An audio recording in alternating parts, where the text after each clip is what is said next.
Welcome to our channel.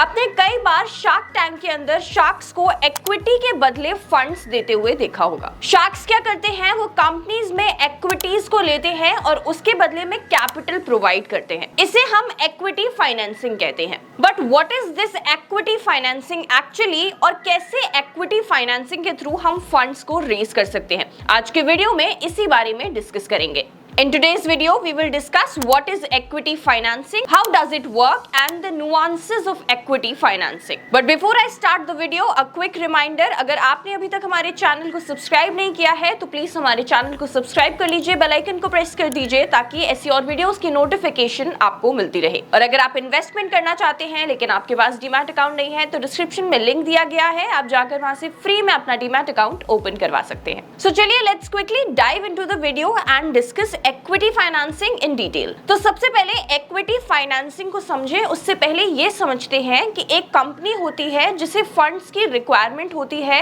For giving salaries, for paying wages, for rent and other such expenses. और इसके लिए उनके पास दो sources होते हैं जिससे वो फंड्स को रेज कर सकते हैं।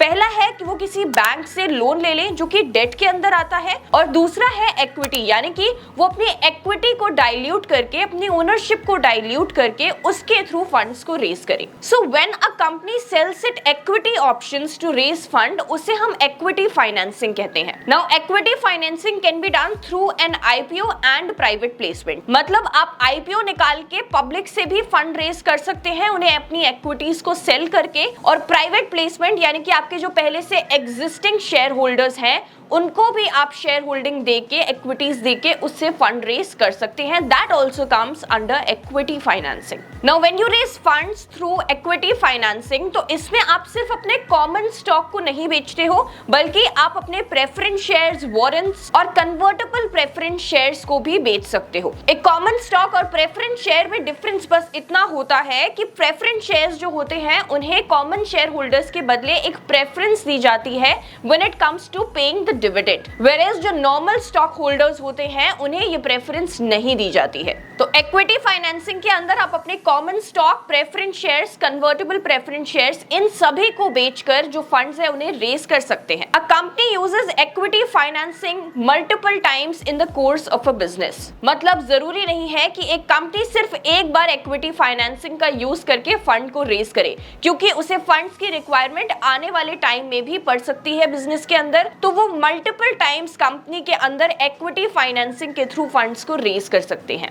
अब यहाँ पे जो स्टार्टअप्स होती हैं, जो ऐसी कंपनीज होती हैं जिन्होंने अपना बिजनेस बस स्टार्ट ही किया है, वो वेंचर कैपिटलिस्ट के थ्रू या फिर एंजल इन्वेस्टर्स के थ्रू जो है इक्विटी फाइनेंसिंग करती हैं, क्योंकि इनके लिए पब्लिक से पैसे रेज करना पॉसिबल नहीं होता because they are not well established companies. इसलिए ये आईपीओ के थ्रू नहीं, एंजल इन्वेस्टर्स और वेंचर कैपिटलिस्ट के थ्रू इक्विटी फाइनेंसिंग करती हैं और इक्विटीज को सेल करके फंड्स को रेज करती हैं। और इस केस में मोस्टली प्रेफरेंस शेयर्स को सेल करके फंड्स को रेज किया जाता है, क्योंकि वेंचर कैपिटलिस्ट और जो एंजल इन्वेस्टर्स होते हैं ये प्रेफरेंस शेयर होल्डिंग को ज्यादा अच्छा मानते हैं, क्योंकि इस केस में प्रेफरेंस दिया जाता है when it comes to profit sharing and dividends. एक कंपनी जो कि ग्रो कर चुकी है, एक वेल एस्टैब्लिश्ड कंपनी है और एलिजिबल है आईपीओ लाने के लिए, वो पब्लिक के थ्रू भी फंड रेज कर सकते हैं, और उसके बाद आईपीओ के बाद भी अगर उन्हें कोई फर्दर फंड रिक्वायरमेंट होती है तो उसके लिए वो एफपीओ के थ्रू भी फंड्स को रेज कर सकते हैं। Now let's discuss about the investors that can do equity financing. तो सबसे पहले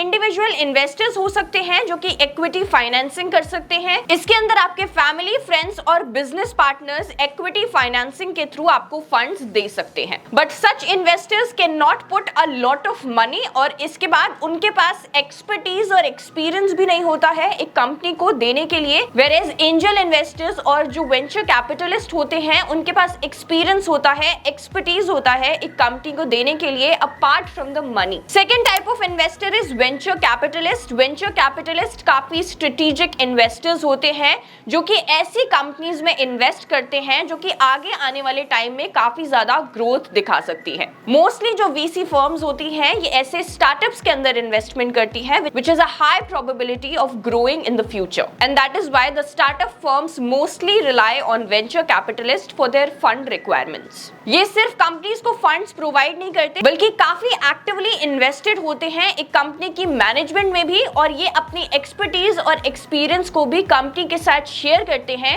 जो उन्हें काफी ज्यादा हेल्प करती है in order to develop and grow. VCs एक कंपनी भी हो सकते हैं और एक इंडिविजुअल भी हो सकते हैं। वीसीज यानी कि वेंचर कैपिटलिस्ट की स्ट्रैटेजी ये होती है कि सबसे पहले वो एक स्टार्टअप में इन्वेस्ट करें और उसके बाद उसके आईपीओ के आने का वेट करें। जब आईपीओ आ जाता है उसके बाद वो उस पोजीशन से एग्जिट ले लेते हैं अपने शेयर्स को काफी ज्यादा प्रॉफिट में बेच के, और उसके बाद वो उन प्रॉफिट्स को कहीं और किसी और स्टार्टअप्स में इन्वेस्ट करने के बारे में सोचते हैं। Now let's talk about angel investors. तो एंजल इन्वेस्टर्स ऐसी कंपनीज में इन्वेस्ट करते हैं जहां पे ग्रोथ होती है और जहां इनोवेशन भी होता है। एंजल इन्वेस्टर्स एक सिंगल पर्सन यानी कि एक इंडिविजुअल भी हो सकते हैं या फिर अ ग्रुप ऑफ पीपल भी हो सकते हैं। ये बिजनेस डेवलपमेंट के फेज में इन्वेस्ट करते हैं और उसके बाद जब बिजनेस अपनी हाई ग्रोथ पर पहुंच जाता है तो एग्जिट ले लेते हैं after making a huge amount of profit. Now one thing to see over here is that if you raise funds through venture capitalist and angel investors, उस केस में आपको सिर्फ फंड्स नहीं मिलते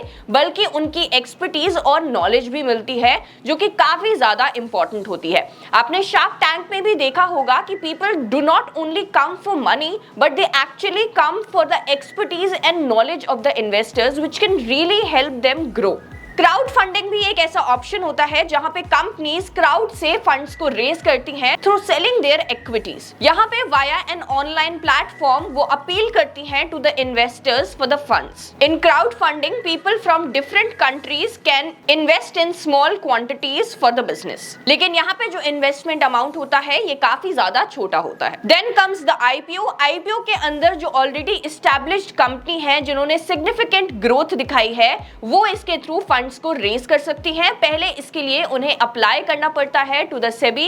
when they get approval they can come up with an IPO. Now the question is कि कैसे आप एक राइट पाथ को चूज कर सकते हैं फॉर इक्विटी फाइनेंसिंग। तो इसके लिए सबसे पहले आपको यह देखना चाहिए कि सबसे इजी कैपिटल आपको कहां से मिल रही है। That is easy access to capital. जहां पे कम पेपर वर्क करना पड़ रहा है, जहां पे कम लेंथी प्रोसेस है, वहां से कैपिटल रेज करना आसान होता है और कम टाइम होता है। इसके अलावा कंपनी की कैश फ्लो पोजीशन को देखते हुए भी आप ये डिसाइड कर सकते हो कि आपको किस ऑप्शन के साथ जाना है in equity financing. And lastly promoter control के बेसिस पे भी आप ये डिसाइड कर सकते हो that which equity financing option you should go for, क्योंकि प्रमोटर कंट्रोल कई बार काफी ज्यादा कम हो जाता है when it comes to angel investors and VC firms, because they are very much involved in the management of a company. They do not just invest funds but they invest their time and they're actively a part of the management and growth process of a company। आखिर क्यों आपको equity financing का option choose करना चाहिए?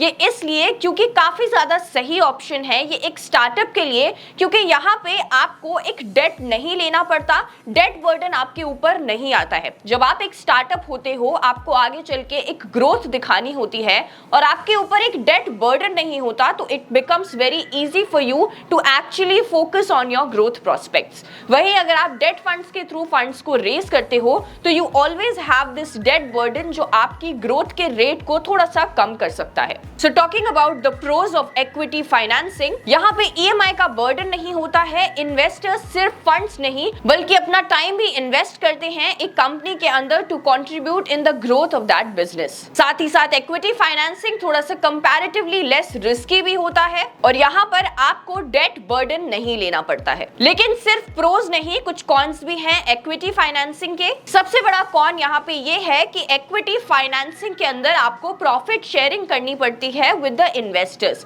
जो आपको date के case में नहीं करनी पड़ती है। डेट के केस में आपको सिर्फ इंटरेस्ट पे करना होता है, but in case of equity financing you actually have to share a part of your profits with the investors. इसके अलावा reduced autonomy in the decision making is also a disadvantage of equity financing. यहाँ पे आपकी decision making power जो होती है वो थोड़ी कम हो जाती है क्योंकि इक्विटी यानी कि ओनरशिप डाइल्यूट हो जाती है इक्विटी फाइनेंसिंग के थ्रू। चलिए now let's quickly compare debt financing with equity financing. तो इक्विटी फाइनेंसिंग के अंदर जैसे कि मैंने आपको बताया डाइल्यूट होती है इक्विटी, जिसके साथ साथ जो डिसीजन मेकिंग पावर होती है वो भी डाइल्यूट हो जाती है। लेकिन डेट फाइनेंसिंग के अंदर ऐसा कुछ नहीं होता, आपको सिर्फ इंटरेस्ट पेमेंट करनी होती है। आप उन फंड्स को कहां यूज यूज कर रहे हो, उनको ग्रोथ के लिए इस्तेमाल कर रहे हो या नहीं, इससे लेंडर्स को कोई भी फर्क नहीं पड़ता है। सेकेंडली, जब आप डेट के थ्रू फंड्स को रेज करते हो तो you actually have a burden of interest payments, क्योंकि आपको प्रॉफिट हो या ना हो, इंटरेस्ट पेमेंट्स आपको करनी ही होती हैं। वेयरएज इक्विटी फाइनेंसिंग के अंदर ऐसा नहीं होता। अगर आपको प्रॉफिट नहीं हो रहा है तो उस केस में आपको इन्वेस्टर्स को कुछ भी नहीं देना होगा। सो लास्टली, एक कंपनी के अंदर इक्विटी फाइनेंसिंग और डेट इन दोनों का एक अच्छा कॉम्बिनेशन होना चाहिए, तभी एक कंपनी ग्रो कर सकती है और अपने फाइनेंशियल्स को अच्छा कर सकती है, which means that the debt to equity ratio should be less than 1। ऐसा बिल्कुल भी नहीं है कि एक कंपनी के लिए ज्यादा इक्विटी अच्छी होती है या ज्यादा डेट अच्छी होती है। A fine balance is the key, because ज्यादा इक्विटी एंड ज्यादा डेट, इन दोनों के ही अपने अपने डिसएडवांटेजेस होते हैं। So that was it for today's video about equity financing. I hope आपको वीडियो इंफॉर्मेटिव लगा होगा। इफ यस, तो इसे अपने फ्रेंड्स एंड फैमिली के साथ शेयर जरूर करिएगा and for more such videos हमारे चैनल को सब्सक्राइब कर लीजिए। Thank you so much for watching. I will see you in the next video.